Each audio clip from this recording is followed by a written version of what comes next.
El Señor esté con vosotros. Y con tu espíritu. Lectura del Santo Evangelio según San Marcos. Gloria a ti, Señor. En aquel tiempo a los discípulos se les olvidó tomar pan y no tenían más que un pan en la barca. Y Jesús les ordenaba diciendo: Estad atentos, evitad la levadura de los fariseos y de Herodes. Y discutían entre ellos sobre el hecho de que no tenían panes. Dándose cuenta les dijo Jesús: ¿Por qué andáis discutiendo de que no tenéis pan? ¿Aún no entendéis ni comprendéis? ¿Tenéis el corazón embotado? ¿Tenéis ojos y no veis? ¿Tenéis oídos y no oís? ¿No recordáis cuántos cestos de sobra recogisteis cuando repartí 5 panes entre 5.000? Ellos contestaron: 12. ¿Y cuántas canastas de sobra recogisteis cuando repartí 7 entre 4.000? Le respondieron: 7. Él les dijo: ¿y no acabáis de comprender? Palabra del Señor. Gloria a ti, Señor Jesús. Bueno, muy buenos días para todos. No sé si habrá dado tiempo entre las múltiples y difíciles situaciones y tareas, ¿no?, entre la misa de ayer y la misa de hoy, ¿no? Le había pedido que leyéramos Génesis 5, ¿no?, ¿de acuerdo? Para identificar, pues eso, ¿no?, algunos de esos elementos que aparecen en la historia prediluviana, ¿de acuerdo? Hay que hacer simplemente unos cuantos apuntes, ¿no?, acerca de esta historia prediluviana, ¿no? Pues por un lado lo que se trata fundamentalmente, la habíamos dejado en Génesis 4, la descendencia de Caín, y nos centramos en la descendencia de la bendición, que es la descendencia de Set, ¿de acuerdo? En el transcurso, ¿no?, de esta descendencia es muy peculiar ver sobre todo la edad, ¿no?, a la que llegan cada uno de estos patriarcas, ¿no? 900 y tantos años, ¿no? Eso digo yo, eso no puede ser. Llama la atención eso. Estamos haciendo un ejercicio de interpretación de las Sagradas Escrituras, ¿de acuerdo? Entonces, si lo habéis leído, os habéis dado cuenta de esos elementos particulares, ¿no? La edad que tienen los patriarcas prediluvianos, ¿no? Sí. Dentro de esos, pues, Matusalén tiene un montón de años, ¿no? Donde viene la expresión, tiene más años que Matusalén. Pues 900 y tanto. 269 años no tenía Matusalén. Bueno, cuando muere, ¿no? Entonces, hay que entender algo, ¿no?, que es fundamental entenderlo, ¿no? O sea, cuando el hombre participa, ¿no?, de la vida de Dios en el paraíso, el hombre goza de unos dones preternaturales, y dentro de esos dones preternaturales está que el hombre de alguna manera no conocía la muerte, era un ser inmortal, ¿de acuerdo? Como consecuencia del pecado y el hecho de que el hombre es desprovisto, ¿no?, de vivir en el paraíso junto a Dios, que entra de alguna manera como consecuencia del pecado, ¿no?, el sufrimiento, el dolor y la muerte. Entonces vamos viendo cómo el hombre va perdiendo su talante inmortal y va paulatinamente de alguna manera, ¿no?, como asumiendo, ¿no?, una corta edad en este mundo, ¿no? ¿De acuerdo? Sí. Entonces, si uno se fija en los patriarcas prediluvianos, cada vez la edad es menor, salvo la punta de Matusalén, cada vez la edad es menor, hasta el punto, lo vamos a ver en Génesis 6, ¿no?, ya, cuando vienen otros elementos que no están presentes en la lectura del día de hoy, cuando Dios establece ya que la edad de los hombres será de 120 años, ¿no?, que es donde se establece como el límite, después de la inmortalidad, una edad, de alguna manera, ¿no?, que Dios considera que es la que tiene que vivir una persona sobre la faz de esta tierra, ¿no?, conforme a la nueva condición de nuestra naturaleza. Así que... Pero es que yo no lo termino de entender. Entonces, ¿qué son? Como somos en la eternidad, tienen más años porque es eterna la vida. Es simbólico, es simbólico. Se va el hombre va el hombre perdiendo inmortalidad hasta que llega a una situación concreta de vida, ¿no?, que es la que señala Dios en las Sagradas Escrituras. 120 años, ¿de acuerdo? A ver, es como de algún modo el libro del Génesis, repito, no pretende ser un libro de antropología, en este caso, donde de alguna manera se establezca cuáles son las razones por las cuales en algún momento la edad de la vida de un hombre es de tal edad, y por qué unos tenían más Esa discusión no hay que tenerla. Vale. La simbología simplemente lo que nos lleva a considerar es que como consecuencia del pecado el hombre perdió inmortalidad y al final quedó delimitado dentro de la historia de este mundo como consecuencia del pecado a una edad muy concreta, ¿no?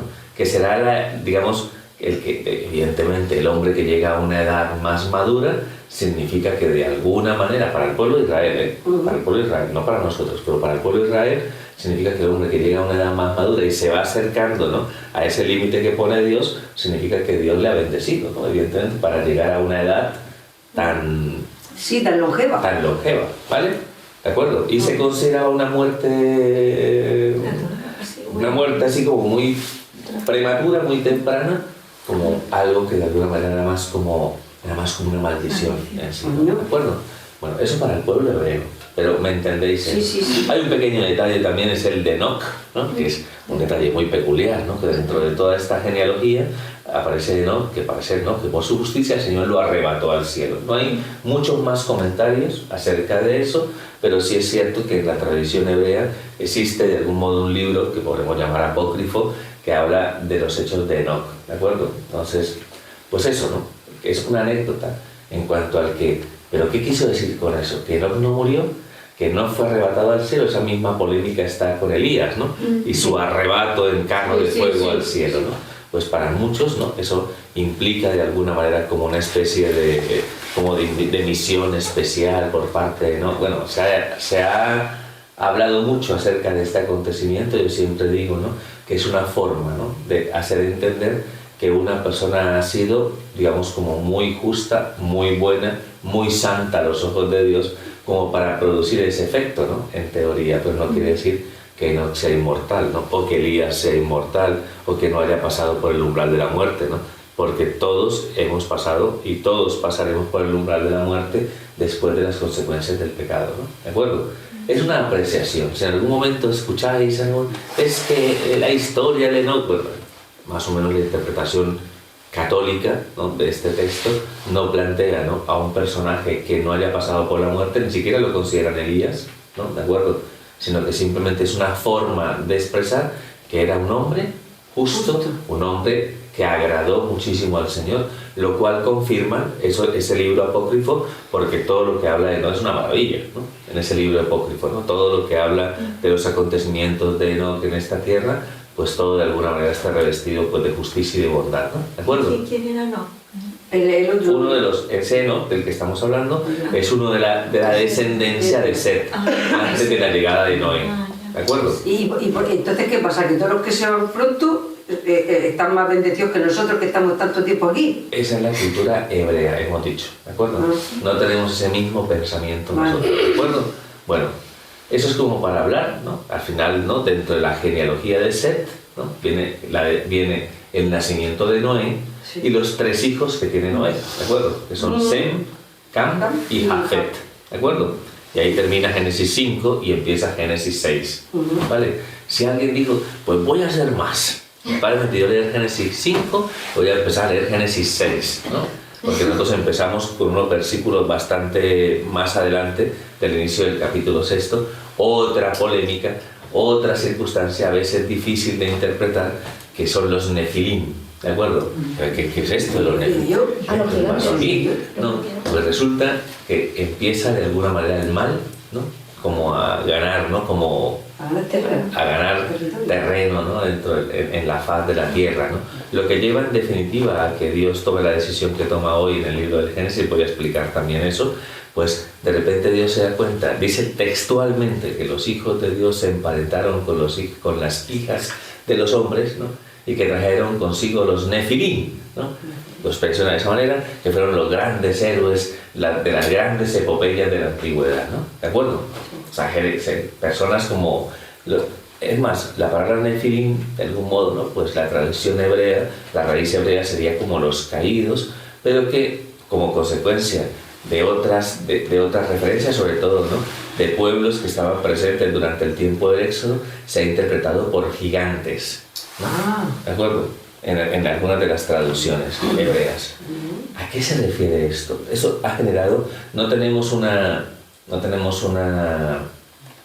como te digo, no tenemos como una especie de unicidad en la interpretación de las Sagradas Escrituras, porque ¿quiénes eran los hijos de Dios que se unieron a las mujeres de la tierra, de los hijos de los hombres, y que generaron de alguna manera, ¿no?, pues unos personajes que evidentemente eran personajes que sometían, ¿no?, que de alguna manera, ¿no?, como que promovían de alguna manera, ¿no?, el crecimiento del mal en este mundo, ¿no? Definimos son los ángeles caídos, ¿no? No tiene nada que ver. No. En este caso, la discusión de si eran los ángeles caídos no versa sobre los hijos, que son de los que estamos hablando, sino sobre los padres de estos hijos, ¿no? ¿Quiénes eran los hijos de Dios? Entonces, ahí es donde aparecen las interpretaciones. ¿Los hijos de Dios eran los ángeles caídos? No. Que se emparentaron, ¿no?, con las mujeres de la tierra.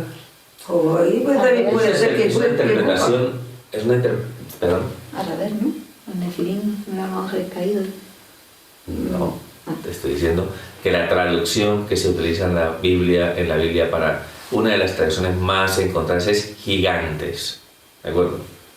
Eran hijos de los hijos de Dios con las hembras humanas, vamos a decir, con las mujeres de los hombres, ¿no? A eso es lo que estamos haciendo referencia, ¿no? En este caso, sobre todo en el ámbito protestante, hijo de Dios serían los ángeles. Pero evidentemente esa referencia, si lo que traen consigo es el mal, no podían ser los ángeles, ¿no? Los ángeles de Dios, les hace referencia si fueron los ángeles caídos. Y eso tú lo encuentras en casi todas las tradiciones protestantes, ¿de acuerdo? Que tiene razón de ser, bueno, aparece, ¿no?, por ahí Tobías, ¿no? En la historia de Tobías aparece el arcángel San Rafael encarnándose, ¿no? Encarnándose en un personaje que le acompaña, ¿no?, en su trayectoria, ¿no?, hacia la búsqueda, ¿no?, de la sanación de la enfermedad de su padre y el matrimonio, ¿no?, con la de su parentela, ¿no? ¿De acuerdo? Podríamos de alguna manera pensar, oye, no tiene sentido porque no lo corrobora esta historia, pero tiene de alguna manera una connotación también bastante... Pero los ángeles no son seres inmateriales, ¿no? O sea, pues ¿cómo podrían seres inmateriales? Pero también es verdad que son ángeles caídos, ¿no? Les podrían haber de algún... Bueno, en fin. Sí, te empiezas a calentar la cabeza y sacas conclusiones, pero sabes, ¿verdad? Claro. Pero es una cosa que casi que se nos ha transmitido de esa manera, sobre todo y especialmente, ¿no?, por tradición protestante, ¿de acuerdo? Otra interpretación tiene que ver que los hijos de Dios eran descendientes de Set y que las hijas de los hombres eran descendientes de Caín. Eso digo yo, eso tampoco lo entiendo yo.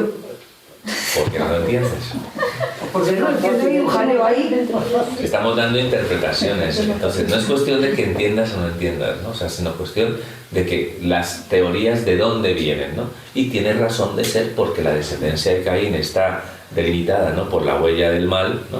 Y que los hijos de Set eran los hijos de la bendición y que podían ser llamados hijos de Dios, ¿no? Sí. Entonces que esa mezcla hizo que de alguna manera, ¿no?, pues esa aparente bendición pues fuera tergiversada, ¿no?, por la incursión pues de las hijas de Caín, ¿no? Pues entonces pues que de alguna manera los que nacieron pues también de alguna manera, ¿no?, pues generaron de algún modo, ¿no?, pues que el mal se extendiera sobre la faz de la tierra, ¿de acuerdo? Otra de los elementos, pero bueno, ¿no? Pero los hijos de Set tenían que emparentarse realmente con las hijas de Caín, teniendo en cuenta, ¿no?, el respeto que tenía el pueblo hebreo por el linaje. Bueno, siempre hay una interpretación y hay pros y hay contras, ¿no? Si me entendéis, ¿no? Entonces al final de esto no hemos llegado nunca a un acuerdo. Pues yo no me voy a calentar mucho la cabeza porque si no me lío yo. No, pero es que me quedo con lo bueno. Mi pretensión es que si algún día cogéis el libro del Génesis y leéis eso, no os quedéis con la sensación de que no hemos hecho una interpretación adecuada a esta realidad, ¿de acuerdo? Vale. O sea, hay interpretaciones, todas ellas ligadas al hecho de que en algún momento el mal, ¿no?, el mal va creciendo y va abarcando a todos los hijos de Dios, ¿de acuerdo? Vale. Y que todos los que de alguna manera en su momento habían sido constituidos como héroes en las grandes epopeyas, en las grandes situaciones, ¿no?, de las culturas circundantes, ¿no?, que en las cuales existían, ¿no?, como hombres que eran encumbrados, ¿no?, hombres casi divinos, ¿no?, que eran de alguna manera provenientes, ¿no?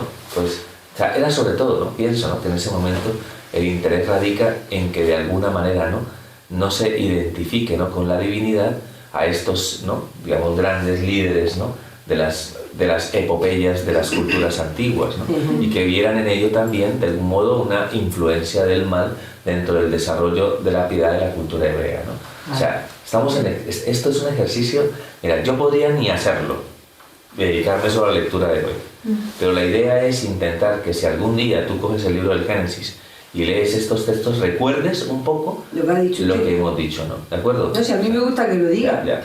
Pero no es para liarnos, ¿no? Es simplemente para que tengamos un poquito de conocimiento, de exégesis bíblica y de algún modo, pues eso, no caigamos en malas interpretaciones, sino que nos demos cuenta al final, pues que evidentemente el mal, por alguna razón no concreta, empezó a florecer. Entonces llega un momento, ya entramos ahora sí en los textos que hemos escuchado en el día de hoy, donde Dios, al ver que el mal, ¿no?, se extendía de tal forma sobre la faz de la tierra, entonces toma la decisión de acabar con su obra. Y esto es algo que también toca interpretarlo, ¿de acuerdo? No sé, ¿no? O sea, es como cuando tú estás haciendo un dibujo, y te sale mal. Entonces, como en un arrebato, Sí, lo tiras, es verdad. lo tiras, ¿no? Pues eso es muy propio del hombre, sí, ¿no? No sé si os ha pasado alguna Sí, a vez. mí, Sí. Estoy haciendo algo y lo tacho, ¿no? Así, porque no me ha salido un poco, ¿no? Sí. Nada bonito haciendo reflexión. ¿No le pasa a usted haciendo? A mí a veces me ha pasado que yo estoy escribiendo algo y digo, hasta no me gusta, lo borro, ¿no? Así. Es un poco muy humano en sí, ¿no? O sea, esto es, evidentemente, yo siempre suelo pensar que en la consideración del pecado ha habido una promesa, ¿no?, de redención, y el Antiguo Testamento, ojo, el Antiguo Testamento va a ir purificando la idea de cómo Dios va a realizar ese proyecto de salvación. O sea, cómo va a resolver el hecho de que exista pecado en el corazón de los hombres. Las primeras respuestas son muy, lo que decir la palabra es poco rara, antropomórficas. ¿Qué quiere decir? Que son más propias de los hombres que del Dios que nos ha revelado nuestro Señor Jesucristo. Eso es lo que nos permite entender que a lo largo de toda la historia del Antiguo Testamento, sobre todo al principio, muchas actitudes o comportamientos de Dios parezcan más propias de lo humano que de lo divino. Mira. Por ejemplo, la ira de Dios, ¿no? Claro. Entonces, es más propio, es como una especie de proyección en Dios de cosas que son más propiamente humanas, ¿no? Sí. Pero que luego Jesucristo nos ayudará a purificar esa idea, ¿no? Evidentemente, mal entendida por el pueblo hebreo, porque ya sabéis que la revelación de Dios va a ser progresiva a lo largo de todo el Antiguo Testamento. Entonces nos vamos a encontrar muchos antropomorfismos. Ya. O sea, muchos comportamientos de Dios como si fuera hombre. Entonces aquí vemos uno de ellos. Sí. Vemos uno, o no sé, voy a poner otro ejemplo para que me entendáis. Cuando el Señor se cabrea, Sí. el Señor se enoja en el monte Sinaí porque los hijos de Dios se han hecho un becerro, ¿no? Sí. Y quien tiene que calmar a Dios es Moisés. Bueno, tranquilo, Señor. Cálmate, ¿no? Son más propios de los... O sea, no sé si me entendéis. Sí. Hay que entender las Sagradas Escrituras, hay que entender cómo fue escrito el Antiguo Testamento. Nos ayuda a hacer la reflexión, sobre todo para que entendamos, ¿no?, el gran proceso de purificación que va a alcanzar la idea de Dios en la revelación plena del misterio de Dios en Cristo, ¿no? El Cristo nos va a mostrar evidentemente a un Dios que de alguna manera es incondicional, que ama a sus hijos, ¿me explico? Etcétera. Bueno, te vemos a este Dios, ¿no? Vamos a acabar, ¿no?, con el hombre, ¿no?, y con todo lo que he hecho porque madre, hasta que de repente Dios como que encuentra un poquito de calma en Noé, porque es un hombre justo. Entonces toma la decisión, ¿no?, de contar con Noé para realizar un proceso de purificación de la faz de la tierra, para eliminar todo ese pecado, y le pide a Noé que construya un arca para que él y su familia entren en ella, ¿de acuerdo? Junto con, pues, lo que le ha pedido fundamentalmente, que las parejas 7 parejas de los animales puros, una pareja de los impuros, ¿me explico? Y que de las aves, no sé, y que salvaguarde, ¿no?, a su obra creada en el arca, porque va a caer un diluvio, ¿no? Y va a llover durante 40 días y 40 noches en una lana multiplicada por 20, y pues que va a arrasar completamente, ¿no?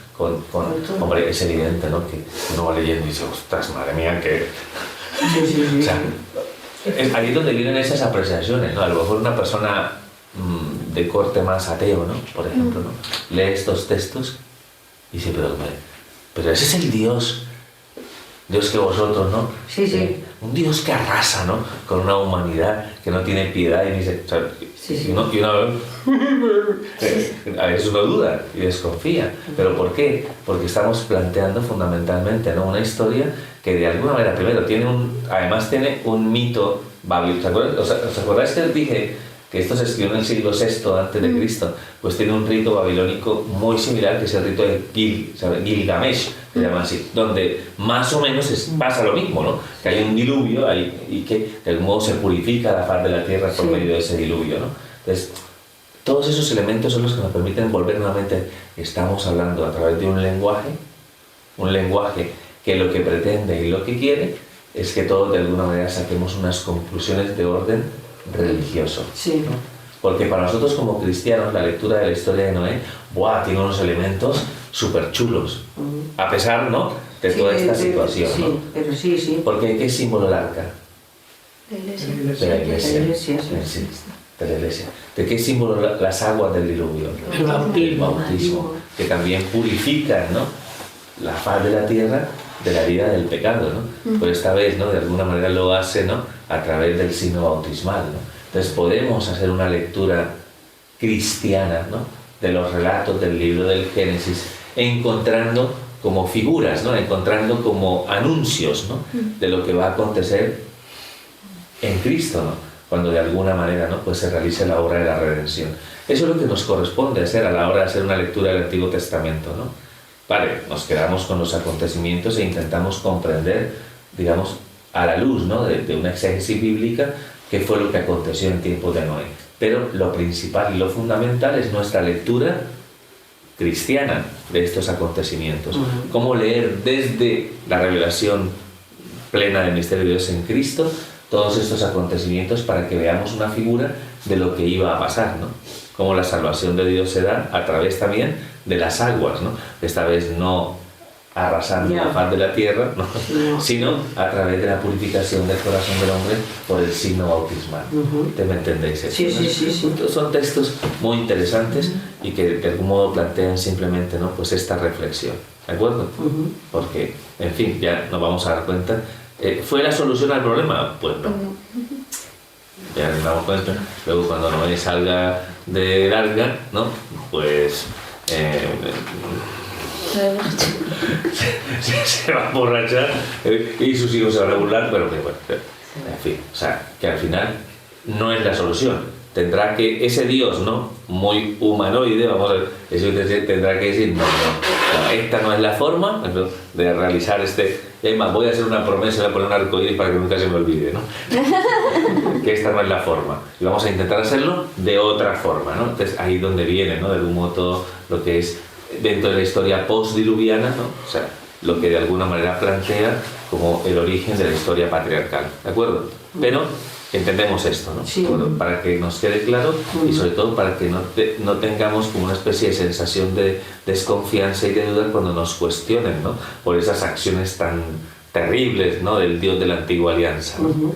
Porque es un argumento que van a utilizar siempre, ¿no? Los que no creen en Dios, los que ridiculizan la Biblia, ¿no?, por ejemplo, pero mira lo que pasa aquí, ¿puede un Dios permitir esto? Y una persona que no está formada, claro, escucha eso y no tienen argumentos para rebatirle. y tiembla, ¿no? Pero es verdad, porque vamos, y todas las barbaridades que pasan con la conquista del pueblo de Israel en la tierra prometida, ¿no? Todos los pueblos que arrasan, hombres, mujeres, niños, etc. Pero un Dios puede permitir, pero es porque, acordados de esto, siempre hay una idea de Dios, ¿no?, demasiado no ajustada a los sentimientos de los hombres, que evidentemente son imperfectos, ¿no? La idea de Dios se va a purificar y va a alcanzar, ¿no?, su dimensión plena en la revelación del misterio de Cristo, ¿no? ¿De acuerdo? Me da a entender que entonces lo que él quería conseguir se equivocó de la forma, entonces. No sé. A ver, es lo que se puede concluir, ¿no?, en algún momento cuando leemos las Sagradas Escrituras en clave antropomórfico. Entonces, entendemos que eso es, repito, esto es un lenguaje, ¿no?, tipo mítico, con unas verdades que nosotros tenemos que aprender a unir, ¿no?, al acontecimiento de Cristo. Por eso la lectura del Antiguo Testamento siempre tiene que ser en clave cristocéntrica. De todo lo que hay en el Antiguo Testamento, ¿qué podemos pensar que fue preparación, tipo, imagen de lo que iba a realizar Cristo? Y es como leemos nosotros la historia del diluvio. ¿De acuerdo? No sé, no justificamos en lo absoluto, ¿no? Hombre, hoy en día que digamos que Dios aparece, voy a hacer otro diluvio, no me cuadra con lo que Jesucristo, ¿no?, ha revelado. No sé si me entendéis, ¿no? O sea, no sé, es como qué poca misericordia de ese Dios, ¿no? Entonces, pero ya os digo que esa idea de ese Dios como castigador, de ese Dios, ¿no?, implacable, va a ir purificándose a lo largo de la historia del Antiguo Testamento. Ya en tiempo de los profetas incluso ya es un Dios más que anuncia misericordia, que anuncia compasión. No sé si me entendéis. O sea, se va puliendo y se va purificando esa realidad. Por eso necesitamos unos mínimos conocimientos de exégesis bíblica, mínimos, para que no tengamos confusión a la hora de dar interpretación a estos textos, ¿no? El libro de Génesis es muy difícil, sí, honestamente. Tanto. Es bastante difícil de gestionar por sí solo. Es el gran error que cometen las personas cuando empiezan a leer la Biblia con el Génesis. Claro. Empieza con un libro que es difícil, y ahí se choca. Claro. Entonces, por eso tenemos que leer siempre primero los Evangelios, tener claro el mensaje de Cristo y empezar a leer el Antiguo Testamento en clave cristocéntrica. Es lo que tendríamos que hacer, pero bueno. Muy bien. Sí. Que el Señor nos ayude a todos, nos dé sabiduría, ¿no? Porque claro, todo esto requiere la acción del Espíritu Santo para poder hacer esta lectura, ¿no? ¿De acuerdo? Muy bien, pues nada, eso es lo que ya sabemos, que aquí empieza a llover. Vaya, en unas semanas el anuncio, empieza a llover, vendrá el diluvio y seguiremos, ¿no?, porque esto continuará, ¿no?, seguiremos viendo qué pasa en la historia del diluvio, ¿no? Y eso, ¿no?, de 40 días y 40 noches, que ya sabéis que el número 40 también es simbólico en sí, ¿no? El número 40 significa tiempo de purificación, ¿de acuerdo? Entonces cuando venga la cuaresma, que significa 40, ¿no?, cuadragésima es 40 días, como los 40 días en el diluvio, va a haber un proceso de purificación. ¿En dónde? En el corazón. Esta vez en el corazón, ¿no? ¿De acuerdo? Esta vez en el corazón. Y vamos a renovar la gracia bautismal en la celebración de la Pascua. Por tanto, tiene un sentido también, digamos así, ligado a las aguas, ¿no? Por eso el diluvio es un poco una imagen también de la dimensión cuaresmal de la vida cristiana. Fíjate tú, hasta dónde podemos llegar en la interpretación de las Sagradas Escrituras, ¿no? Pero una interpretación que es buena en sí, por lo que nos permite la cuaresma. Así que, bueno, ya lo veremos cuando empecemos la cuaresma, que estamos a punto, ¿no? Estamos el 5 de marzo, es el método de sí, con ganas, para irnos de excursión. Para irnos piadosamente a la Via Crucis. Vale, pero a mí una excursión cristiana. Muy bien, es verdad. Claro. Hay ganas de Via Crucis ya los viernes. Yo te apunto a mí que no me quiten el sitio. Bueno. El Evangelio, madre mía, perdón. El Evangelio que hemos escuchado en el día de hoy, el Evangelio. Yo creo que estamos hablando siempre, ¿no?, en este de no hacer una interpretación superficial, es una interpretación literal, sino hacer una interpretación profunda. Fijaos, hoy lo que pasa en la barca con Jesús, ¿no? ¿Me explico? Vámonos de excursión, dice Jesús, ¿no? Y se sube, ¿no?, con los apóstoles, y con los apóstoles están ya en la barca. ¿Trajiste pan? No. ¿Trajiste pan? No. A todos se les había olvidado la comida. ¿Me explico? La preocupación entrando en la barca. ¿Hay comida o no hay comida? No, me explico. Había solo pan. Y había un solo pan.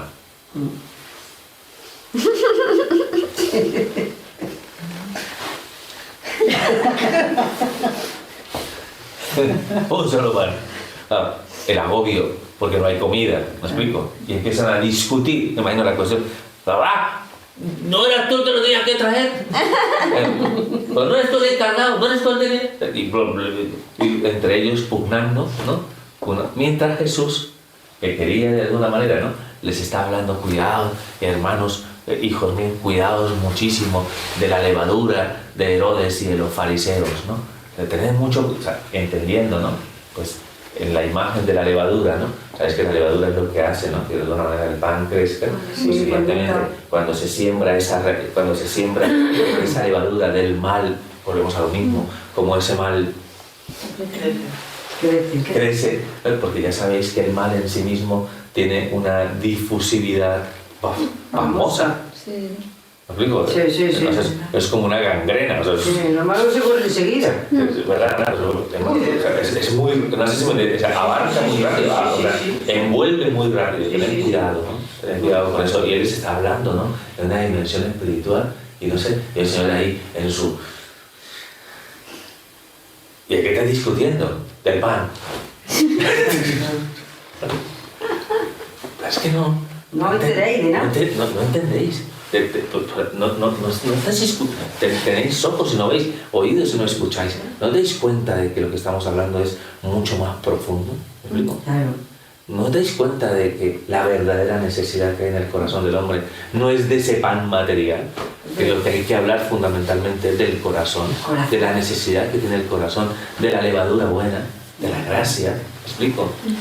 De tal forma que entendamos que no solamente de pan vive el hombre, sino de toda palabra que sale de la boca de Dios. Es que no recordáis los signos que han acontecido, como cuando habían 5.000 hombres, ¿no? ¿Cuántos panes teníais? Bueno, pues 5. ¿Y cuántos cestos recogimos? 12, de lo que sobraba. Y cuando habían 4.000, ¿cuántos panes? 7. ¿Y no os dais cuenta? ¿Cuántos recogiste? Pues 7 canastos sobraron. Pues sí, muy bien. ¿No os dais cuenta de esto? Claro. ¿Acaso no entendéis? Claro. Sí. Pedro, ¿y por qué no trajiste pan? No, entera. La paciencia que tenía que tener el Señor Sí. a la hora de darse cuenta que ellos no entendían, ¿no? Que de alguna manera la preocupación fundamental del hombre no puede estar en esa circunstancia. Oye, ¿y nos puede pasar? Claro. De vernos de alguna manera, ¿no? Como inmersos, ¿no? Dentro de la pugna por situaciones tan Tan tonta. Es verdad. tontas, ¿no? Tan no sé, Tan superficiales. no sé, que no trascienden en lo absoluto, ¿no? En la experiencia de nuestra vida, pero sí nos llevan a la polémica, a la confrontación, a perdernos en ello y sobre todo, ¿no? A de alguna manera poner el corazón en ello, ¿no? ¿Me explico? O sea, es verdaderamente tan importante el pan material, ¿no? Más que el pan espiritual. ¿Qué va? No sé, ¿no? Es que nuestra preocupación sea fundamentalmente esa, ¿no? O sea, el comer, el beber, que las preocupaciones se cifren fundamentalmente en lo más, Sí. lo más caduco, ¿no? O sea, cuando el Señor está intentando hacer un esfuerzo para que seamos capaces de trascender lo caduco, ¿no? ¿Me explico? Que nuestro corazón no se quede embotado en ello, ¿no? Entonces es un poco, pues, la reflexión que nos hace hoy el Evangelio, porque creo que nos viene muy bien para que de algún modo también nosotros, ¿no? Sepamos, ¿no? Verdaderamente, ¿no? Como aprender a descansar en lo que importa, ¿no? ¿De acuerdo? Y que sepamos colocar todo lo caduco, pues tiene su importancia, ¿no? Entonces yo llego hoy a comer y no encuentro comida y llega el Benito y me dice, hombre, es que estaba pensando en las cosas espirituales. Bueno, oye, pues vale, Pero hay que comer. Muy bien, pero, hombre, hay que No comer. solo de pan vive el hombre. Eso de pan vive el hombre. No. O sea, habrá que comer más cosas, ¿no? Que no es que no tengamos que tener una solicitud adecuada a las realidades temporales. No somos seres espirituales, ¿no? ¿Me explico? Que podamos de alguna manera entonces hacer una mala interpretación. No, tenemos que asumir la responsabilidad por la dimensión cotidiana de la vida, pero no poner el corazón en ello, ¿me explico?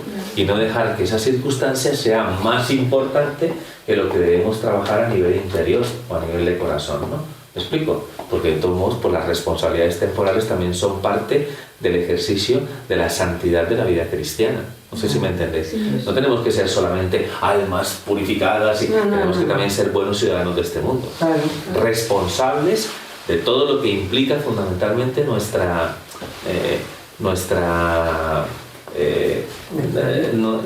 misión, ¿no? De alguna manera, ¿no? De transformar el mundo y de en medio de nuestra propia circunstancia, pues trabajar, esforzarnos, ¿me explico? Todo eso es necesario. Hacer cosas, todo es necesario. ¿Me explico? O sea, en el sentido de que también en ello hay una obra de santificación de parte de Dios. Claro. Pero que no se nos embote el corazón solo preocupándonos por esta realidad, ¿no? Claro. Tú imagínate que toda mi preocupación de la mañana sea llegar a la comida. Papi, vámonos, claro. ¿Me explico? Y que ahora de comer, y Benito ahora esto, y no sé qué, y qué hambre tengo, madre mía, y No, que que toda no mi pensaba en mañana fuera, ¿a qué hora voy a comer? Pues como si mi vida estuviera en ello. Pues qué triste, Y tanto. Pues sí. pero qué triste Claro, claro. que mi única preocupación sea comer. Desde luego, hay que hacer cosas y calentarse la cabeza en otras cosas. Yo creo que también de alguna manera tenemos que aprender a trascender, ¿no? A trascender todo cuanto de algún modo hace parte de la vida, ¿no? Que sepamos aprovechar el tiempo, que sepamos de alguna manera, ¿no? Tener la presencia de Dios en nosotros, ¿no? Y que de algún modo persigamos, ¿no? Lo que de algún modo puede fortalecer y acrecentar lo que busca realmente el corazón para que tengamos alegría, para que tengamos paz, ¿no? ¿Me explico? Entonces, si no a la 1:15, estamos ahí. Claro. Porque lo que quiero es comer. Claro. Entonces, no sé si me entendéis. O sea, que bueno, una maravillosa lección da el Señor y también nos ayuda, ¿no? A darnos cuenta que no estamos muy lejos de los apóstoles ahí. O sea, ahí embotados, ¿no? Nos embota desde la cabeza, ¿no? Así que pidámosle esa gracia al Señor y que tengamos esa disposición de realmente preocuparnos por la levadura buena, ¿no? Sobre todo por la presencia de la gracia en el corazón. Que así sea. Así sea.